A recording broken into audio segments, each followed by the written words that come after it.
Hey, what's going on everyone? Vasco here and welcome to the channel. So today we are here to preview the 2021 Spanish Grand Prix. Let's do this. So just a little thing before we preview the Spanish Grand Prix. If you're a new fan and you're getting into F1 now, congratulations, you're getting into a great year. We are having wheel-to-wheel fair battles between Max Verstappen and Lewis Hamilton every single race. And it's ruining my predictions and it's making the season great. And if you're watching for the first time, first of all, welcome. Secondly, don't forget to subscribe. And thirdly, you're in for a great one, so don't miss a single race. Maybe except for France. Okay, so off the back of Portugal, which was a great race, I think we are having great race after great race after great race this year. We have the Spanish Grand Prix, which usually is not one of the best races every year. It's usually one of the races where there are very few overtaking opportunities and it's a track where it's very hard to follow. So I'm having my mild expectations for this weekend, even though there's a slight chance of rain which could really change things up. Spain has really been a Mercedes stronghold since the turbo hybrid era began in 2014. I think that they only lost once and it was when both of their cars collided in 2016. So I'm expecting Mercedes to be very strong this weekend, even though I think that Red Bull still has the better car.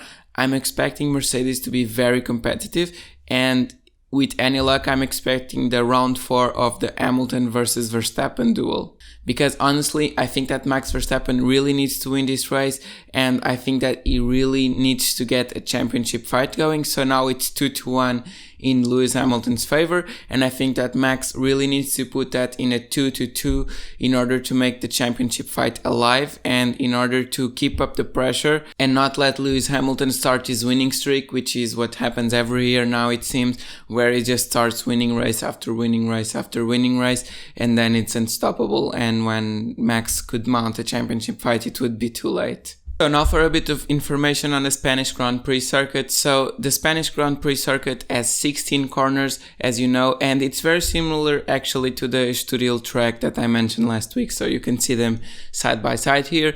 One of them has clearly gained inspiration from the other one. So in a bit of news about the circuit, there's no new DRS zone, but turn 10, which is the corner after the second DRS zone, has been completely changed. So before it was a very sharp corner, which really was one of the only overtaking points of the circuit, and now it's a much wider corner, and they are saying that they made this change due to security reasons. I don't really know which security reasons for Formula 1 cars.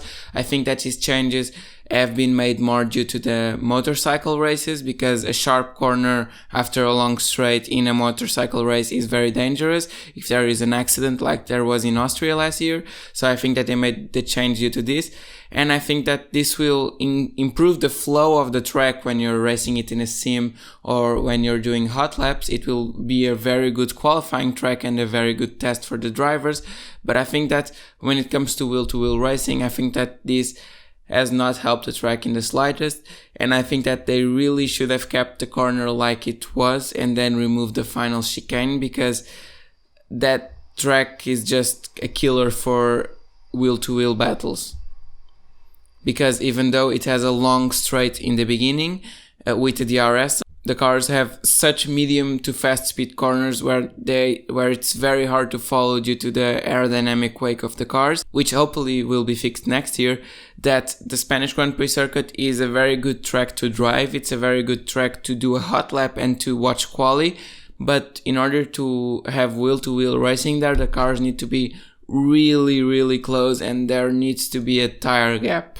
So when it comes to tires, it will be the same tires as Portugal. So the C1 will be the hard, the C2 will be the medium, and the C3 will be the soft, which I think is a very poor choice by Pirelli, because every single time we watch Pirelli bring the softest compounds of tires, we see that it automatically defaults the race to a one-stop, like we saw in Portugal for Lewis Hamilton.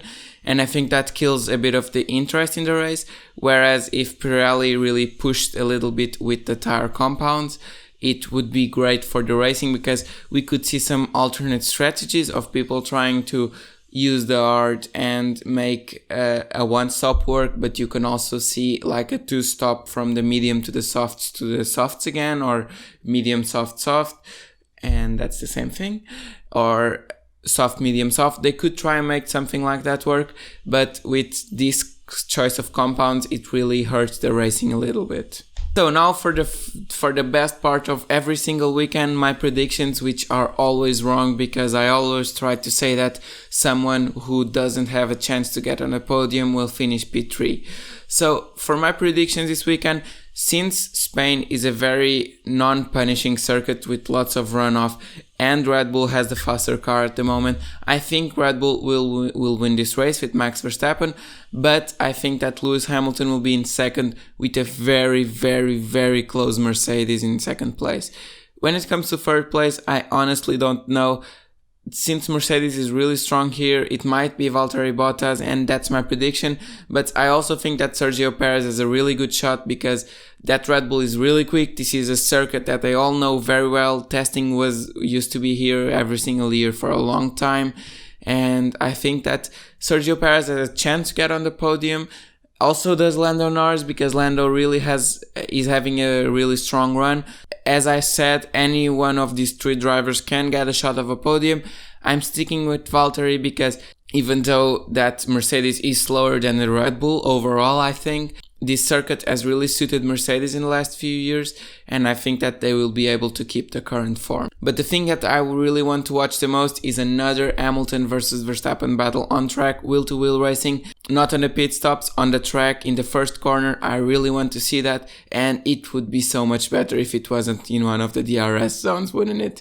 So, let me know what you think of this video in the comments down below, and also don't forget to leave your predictions there so we can compare results. So my top 3 will be Verstappen, Hamilton and Bottas, so let me know your top 3 in the comments down below. Don't forget to subscribe if you enjoyed this video, and I will see you next week. Goodbye!